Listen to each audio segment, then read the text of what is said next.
Rabies இந்த நோய் எதனால வருது அப்படின்னு பார்த்தீங்கன்னா லிசா வைரஸ் அப்படின்ற ஒரு வைரஸால தான் ராபிஸ் வந்து ஸ்ப்ரெட் ஆகுது.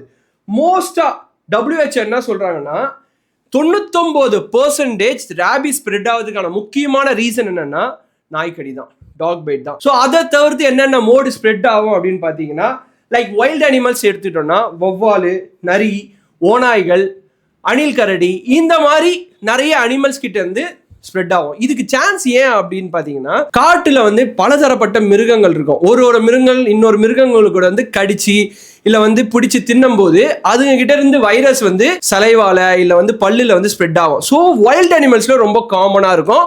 பட் நம்ம வீட்டில் வளர்க்குற பெட் அனிமல்ஸ், நம்ம டொமஸ்டிக் அனிமல்ஸ் லைக் மாடு, எருமை மாடு, அதுக்கப்புறம் வந்து குதிரை, பூனை, நாய், இதுதான் முக்கியம். இந்த ஃபைனலாக 2 சொன்ன பார்த்தீங்களா, பூனை, நாய், இதுலயும் வந்து ராபிஸ், இந்த 2 விலங்கினங்களையும் கூட வந்து ராபிஸ் நிறைய ஸ்ப்ரெட் ஆகுதுக்கான சான்சஸ் இருக்கு. இது எல்லாமே போயிட்டு ராபிஸ் அப்படின்ற ஒரு வியாதியை ஏற்றிட்டு வந்துடாது, ஓகேங்களா?